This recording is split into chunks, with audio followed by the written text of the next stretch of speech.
Hey, welcome back to Golden Blooded, everybody. If you are a college football fan, go ahead and hit the like and subscribe button. That is all we do here every single day. And don't forget to send gear to represent your team and yourself to be a part of my background forever. All you have to do is send your gear to P.O. Box 360, Liberty, South Carolina 29657. It can be a pennant, a cup, a t-shirt, a jersey, a sign, or my favorite, a mini helmet. I can't avoid it any longer.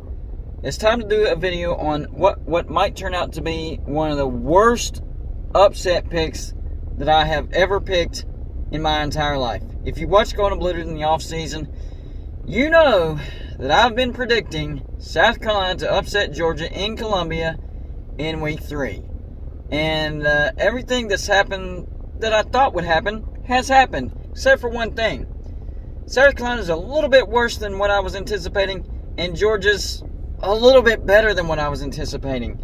I expected South Carolina to be 1-1 going into this game, beating Georgia State and losing to Arkansas on the road. That has happened, but Spencer Rattler has not looked good. Now, for Georgia, I expected them to be 2-0 going into this game, but I didn't expect them to look dominating. I mean, these stats are flat out ridiculous. Well, the first thing is Georgia is a 25-point favorite. If I hit this upset, it'll look like the best pick of all time. But I don't know, guys. I don't think I'm going to hit this upset. I mean, Georgia is averaging 41 points per game, which is 34th. Not bad. Not elite, but not bad. That's a good offense. South Carolina is averaging 32.4 points per game. That's 74th.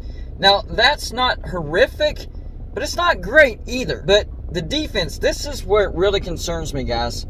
Georgia is allowing 1.5 points per game. That is first. That's better than last year's. They had an epic defense last year. Well, so far, it's even better than that. For South Carolina, they are allowing 29 points per game. That's 90th. That is a terrible, terrible defense. Now, for Georgia, quarterback Stetson Bennett having a great season so far. 49 for 65. That's 75.4%, 668 yards, and 3 touchdowns. And it's not like they've played a bunch of nobodies up to this point. They did play Oregon. That's a decent team. Now, for South Carolina, Spencer Rattler, 47 for 67. That's 61.8%. Not terrible. 604 yards. That's pretty good. But 2 touchdowns and 3 interceptions. What are you doing, buddy? And I don't think he's a dual threat quarterback anymore, because it shows that he's had 16 rushing attempts and negative 35 yards rushing. That's not going to cut it. But on top of that, Georgia has a much better running game. Running back Kendall Belton, 18 carries for 135 yards at 7.5 yards a carry and 1 touchdown. But for South Carolina, running back Marshawn Lloyd, 18 carries for just 53 yards. That's just 2.9 yards a carry and 2 touchdowns. So let me get this straight. Georgia is way better on defense. Right now, they have a quarterback that looks way better than South Carolina's quarterback. They have a running back that looks way better than South Carolina's running back. South Carolina has big-time issues on the offensive line. Georgia is really good on the defensive line. Everything is stacked up against South Carolina. So, yeah, if this upset somehow, some way pans out, then it'll look like a miracle genius pick. Now, having said that, I'm a man of my word. Even though I don't really believe myself right now, I'm sticking with this crazy upset. And yeah, it's crazy. It's ridiculous. It makes no sense. But since I ran my mouth in the offseason, I'm going to stick by it and predict the upset. I do think that picking the point spread isn't a terrible idea. It is in Columbia. South Carolina plays much better in Columbia, so maybe that's not a terrible idea. Although, look at what Georgia did to Oregon. I don't know, man. They might not even cover the spread. But, yeah, I'll stick with covering the spread. It has bumped up a bit to 25. So that means people are taking Georgia and laying the points. So the points are going higher. So people are laying money on Georgia. But maybe that's not a terrible pick, taking South Carolina and the points. But taking South Carolina upset, I do not advise anybody to do that. But being a man of my word, I'm going to keep with the historic upset, one of the biggest upsets of the year maybe, and I'm going to stick reluctantly in crazy fashion. I'm still picking South Carolina over Georgia. Now, what about the remainder of the year? I said Georgia will probably go 10-2 with 2 losses, South Carolina being one of those losses. That's not looking likely, but what about after this? Well, they get Kent State at home. That's an easy win. At Missouri. Missouri's a joke. That's an easy win. Auburn at home. If it were on the road, maybe I would think about Auburn, but it's at home. That's an easy win. Vanderbilt at home. Vanderbilt's much better. Easy win, though. Then you get your bye week. Then you get number 18, Florida in Jacksonville. Florida being ranked number 18 is a freaking joke. Yes, they beat number 7 Utah at home, but then they jumped all the way to number 12. That's stupid. They won't be ranked by the time this game rolls around. That should be an easy win. Number 15 Tennessee at home. If this were on the road, I would think about taking Tennessee, but it's at home. Georgia by 2 touchdowns. Then on the road to Mississippi State. That could be a tricky game because the week after that, on the road to now number 9 Kentucky. Kentucky's a top 10 team. I don't know about that. So those are the 2 games that if Georgia were to go 10-2, maybe they lose back-to-back road games on the road to Mississippi State and on the road to number 9 Kentucky. I don't know. Because I really don't see them beating South Carolina. Even though I'm sticking with it, yes, I just don't believe myself.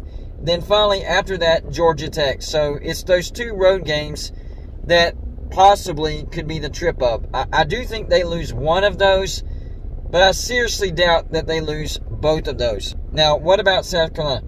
I had them going 8-4 with a possibility of going 10-2. And I did have Arkansas as one of their losses. But I did have them upsetting Georgia. What does their schedule look like after this? Well, they get Charlotte at home. Should be an easy win. FCS South Carolina State should be an easy win. At number 9, Kentucky. I actually had this as a loss in the offseason. I'm going to stick with that. I think they lose on the road to Kentucky. Then you get a bye week. Then you get number 24, Texas A&M at home. I had this as a win for South Carolina. A lot of people laughed at me. But looking at Texas A&M, they are a joke. I'm sticking with it. I think South Carolina does beat Texas A&M at home. After that, you get Missouri at home. That should be a win. On the road to Vanderbilt, you might actually get tested there, but I still think it's a win. After Vanderbilt, on the road to number 18, Florida, I don't think Florida is a top 25 team. I think that's a winnable game. I called that a win in the offseason. I'm sticking with it. I think that's a winnable game for South Carolina. I mean, maybe they lose that, but I think it's winnable. After that, you get number 15, Tennessee at home. It's at home. It's at home. Maybe South Carolina can pull a mild upset. But then after that, at number 5, Clemson, even though Clemson is down, South Carolina is not going on the road and beating Clemson. So my 8-4 prediction actually could hold true because Florida is not as good as their top 25 ranking. Texas A&M, which everybody had beating South Carolina, I think that's an actual lock win for South Carolina now. So that's definitely in my favor. So yeah, I think South Carolina could finish 7-5, 8-4. I don't think they have a chance of going 10-2. They're not good enough on offense or defense to be a 10-2 team. They would have to pull multiple upsets to pull that feat off. And I don't see it, guys. I don't see it. But South Carolina 7-5, 8-4 team, beating Texas A&M at home. Yes, I think that's a guarantee. So let's count them out. Georgia State, they already have that. I'm not counting Georgia as a win, even though I'm sticking with it. I can't do it. Charlotte, that's a win. That's 2. FCS South Carolina State, that's 3. Texas A&M, that's 4. Missouri, that's 5. At Vanderbilt, that's 6. And if they can win on the road to Florida or Tennessee at home, that's 7. And I think that's doable. And that's without the upset of Georgia at home. That's not going on the road and stunning Kentucky. I don't think that happens. And that's not going on the road and upsetting Clemson as well. I think 7-5 is very, very doable. Really, you only need to upset one team. That's it. Beat all the teams you're supposed to and upset one team. Whether it's a Florida on the road or a Tennessee at home or Georgia at home. It could be the Georgia game, although I really don't think it's going to be the Georgia game. But sticking with my offseason shenanigans, I got to stick with it. As ridiculous as it is, I got to stick with it. So now it's your turn. Y'all let me know in the comments section. How bad do you think Georgia beats South Carolina? Do you think South Carolina can actually cover the spread? Second thing is, now that we know how bad Texas A&M is and that Florida is a fraud, do you think that it's doable for South Carolina to go either 7-5 or 8-4. That's all I got for you this show. Like and subscribe if you haven't already, and I'll see you on my next show.